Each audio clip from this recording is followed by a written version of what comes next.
Welcome to chess, ladies and gentlemen. Like I said, man, don't even challenge me on the dance tip, man. It's not even gonna work out, man. I'm like the greatest ever in the history of the world. Anyways, so I did go back and grab a game from the SuperUnited Blitz Rapid, played in Croatia, and this is the round 11 game between Alireza Firouzja, the Wonder Kid, and Wesley. So, man, I appreciate you guys very much for stopping by. All of my people that are coming from the Philippines, as always, I will say mabuhay to you. It is, I'm a little bit late today, man. So, I'm a tayo, magandang umaga. Mabuhay to you guys. Maraming salamat po sa nanonood ng aking video, aking kaibigan. I appreciate you guys very much for stopping by. Anybody who is coming from France, I will say bonjour, bon petit déjeuner. Merci beaucoup, mes amis, for watching my stuff.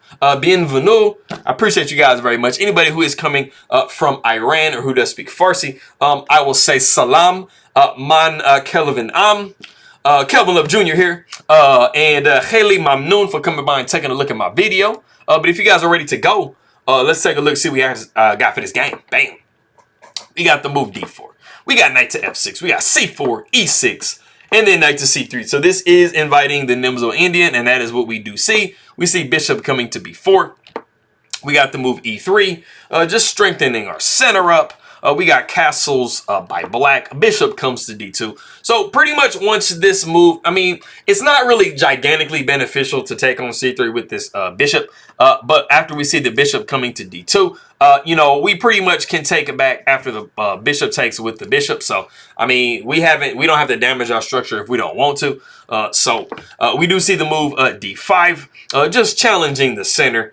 Because as of this point, white has like a great center. So we're like, hey, man, I don't like that. So d5 does come. We do see the move a3. And then kind of, because of the stuff I mentioned, Wesley just says, hey, man, I'm going to preserve my bishop. Doesn't really make sense for me to give it up. So the bishop does come back to e7. We got knight to f3. We got b6. And then we have pawn taking d5, pawn taking d5. And then we do have the move bishop to d3. Like I said before, and other times, when you do kind of have this tension here with the D and C pawns, you really kind of want to resolve it before so basically Firouzja said, hey, man, I don't want to have any wasted tempos. So he goes ahead and takes here, and then they take here, and then the bishop comes right here. Because sometimes if you've already developed it here, and then black takes, and you kind of have to waste the move in essence and stuff like that. So we just knocked all that out the window. We do see the move c5. And, I probably should have had to guess the move right here. But, I don't want to make it that easy on you guys. You guys know c5 is coming, man. It's the most logical move in this particular position. So we do see the move rook to c1. If this c file opens up, this rook is going to be really, really nice on that file.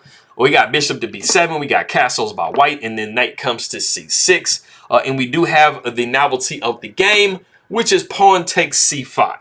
Pretty normal move, but after pawn takes c5, we do have some hanging pawns in the center of the board, and they can actually become kind of dynamic. So, we don't really want to allow the move d4 to come in. If we do allow it, we kind of want to make it as hard as possible for black to push it, because as you guys can see, if d4 comes, pawn takes, then we really just kind of have like a completely passed pawn in the center of the board. And it can tie white down quite a bit. So in light of that, Firouzja does play knight to e2. So we're trying to, protect this square as heavily as possible, to make d4 a little bit hard. Because if we do push d4 in this position, this isn't what happened in the game, but just kind of showing you guys. d4, pawn takes d4, knight takes d4, knight takes, pawn takes, rook goes to e1. We would see bishop to d6 and bishop to d5, bishop to g5. And, we're kind of primed and ready to take this pawn. So you'd either have to just let the pawn go, or if you took with the bishop, you'd have to, get some pawn damage after bishop took and queen took. So, this is kind of what we're hoping for as white. But like I said, knight did come to e2, and then we do see the move knight to e4 by black. And this is just a very clear threat of trying to remove this bishop from d2. And Firouzja says, man, I don't even care about all that, man. You kind of need to care just a little bit, though, just simply because, this is a pretty open position, and these two bishops, they can kind of start to wreak some havoc on you. So, you want to kind of preserve them if you can. So, we do see rook over to b8. We see rook f to d1. We got queen over to b6. After this bishop might move, we got a little bit of pressure on this pawn right here. we do see the knight coming up to f4. And I mean, this is like super clear. You know, we're trying to just, you know, snatch this pawn off the board. If we can successfully land a knight here, we do have a nice little fork on this queen and this bishop. So, you know, black doesn't really just want to allow that. So the first thing they do is take on d2. Knight takes d2, then rook takes d2. And so, you know, we're ready to try to do what we need to do to defend this pawn. We do get into a situation after the move knight to a5. We're going to get sharp like cheddar cheese, man. That's what we're about to do. We have the move. I think you guys can probably already see it. You're thinking like, man, isn't that like a bishop takes h7 right here? Oops, hold on. I hit the wrong button. Exactly. Bishop takes h7 is absolutely the move in this position. And this forces the king to step over to h8. And so I figured I'd pose the question for you here. I think I got like maybe some mixed emotions and thoughts going on in this particular position. So if you want to go ahead and pause the video and see what move Alireza Firouzja plays in this position, go ahead and do so.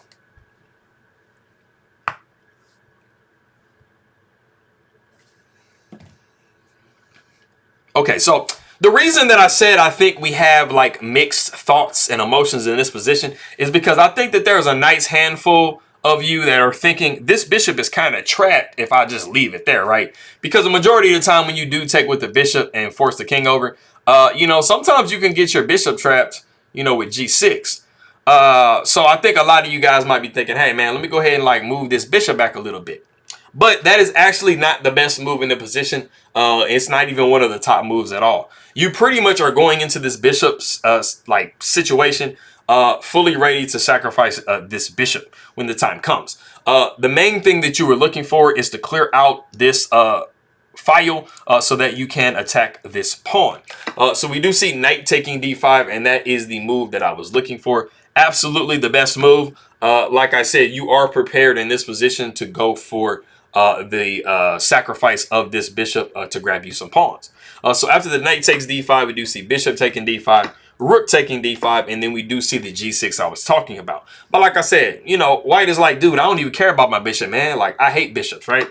So bishop takes g6, pawn takes g6, and then, of course, you can't take back immediately on g6, so knight to e5 is definitely the best way to go about doing this. And it, like I said, it's sharp like cheddar cheese, homie.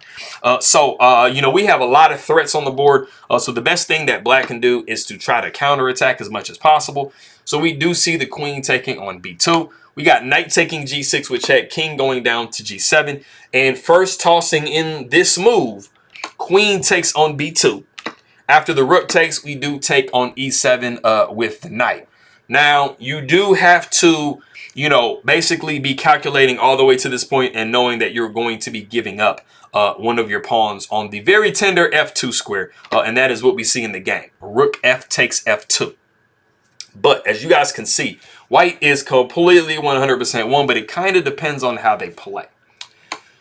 We do see, so Alireza Firouzja decides to defend in this particular fashion. He goes knight to f5 with check, and then once the king moves, he does go knight to h4. But this, even though this is still a really nice position for white, they did kind of trap their knight on that square.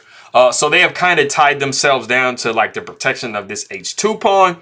And there was actually another way to go about trying to do it. But you had to be kind of having to part with your knight, you know, to be able to get the other knight back. I'll show you what I'm talking about. After rook f took f2, the absolute best move in the position, it is a rook to g5 with check. And you have to be calculating king over to f7 and the fact that, I mean, you know, you're going to be giving your knight away, but you're going to be getting another knight back. After the king goes to f7, you do see rook c takes c5. And of course, if the king takes right there, then you're just going to be taking the rook. And I mean, you have this rook over here perfectly defending the square, but you probably see knight to b3, counterattacking your rook. And then after the rook moves up to c7, you have successfully defended the position, but you also allowed these pieces to be completely free and movable. And that's not quite what happens in the other position. Like I said, this knight is literally stuck on this square because you can't really move it because you're going to be dropping the h2 square or the g2 square and then the h2 square. And so, I mean, you kind of tied yourself down just a little bit. And so we do see the move knight to b3 right here. We got the move rook up to c3. Rook f goes to e2. We do see the rook down to D1 because, of course, you know, black was kind of just threatening mate there. So you don't want to just be dropping mate, you know, anywhere, because then you'll suck. Like, you know, you don't want to just be dropping mate, bro. So we do see the move rook E goes to C2. And this is actually a blunder.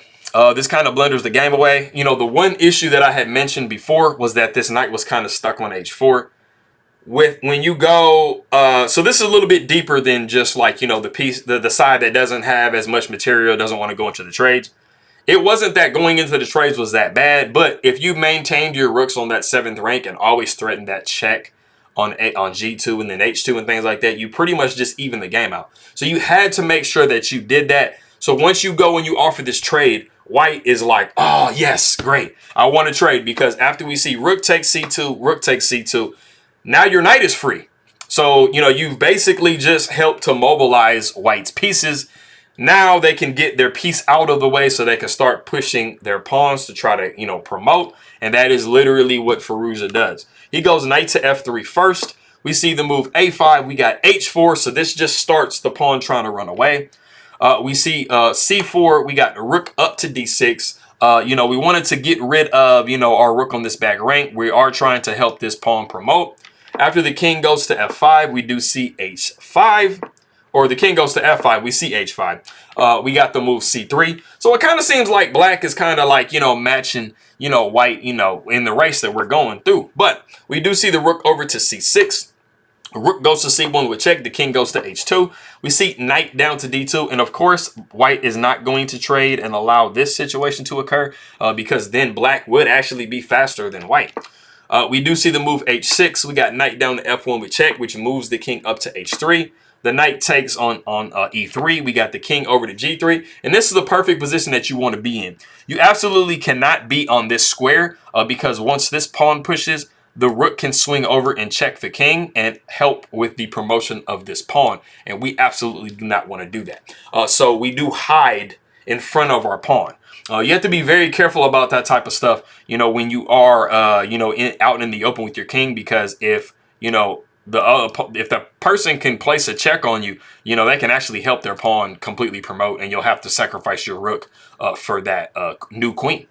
So the rook does go to H1, but we are in a position where knight can come to H4. Oh, you know what? I forgot. My bad, guys. The rook in the actual game that we played, rook went to C1. We saw the king up to H2, and it is actually in this position that Wesley so resigns the game. I don't know what I was looking at, but I forgot, like, you know, to tell you guys that it is in this position that Wesley so resigned the game. So I actually kept going forward and was showing you like a possible variation. So my bad. But like I said, this is the position that Wesley so did resign the game. And me continuing to go further, this was me trying to show you because it might not look completely over right here. It might just look like, well, everything kind of looks similar. Like, I don't understand, like why did he give up, right? So going forward from this point, which I've already done, unfortunately, knight went to D2, would probably go to D2. We would see the move H6. Knight would come down to F1 with check. The king would go up to H3. The knight would take, and then the king would hide itself in front of the pawn. After the rook came over, you would be able to throw this knight in the way with knight to H4 with check. And as you guys can see now, this rook is disconnected from the pawn, so the rook can't even sacrifice itself once the pawn promotes.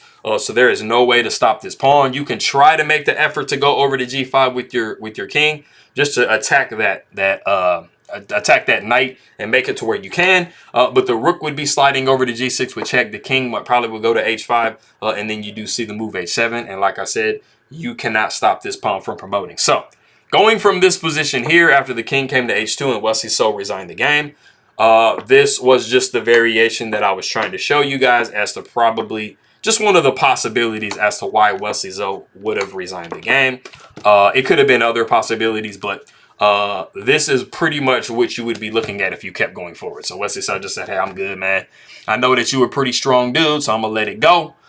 So yeah, that was kind of weird I did that. But I appreciate you guys very much for stopping by. Merming salamat aking makaibigan. Khayli mamnoon. And merci beaucoup, mes amis. And I will see you guys next time.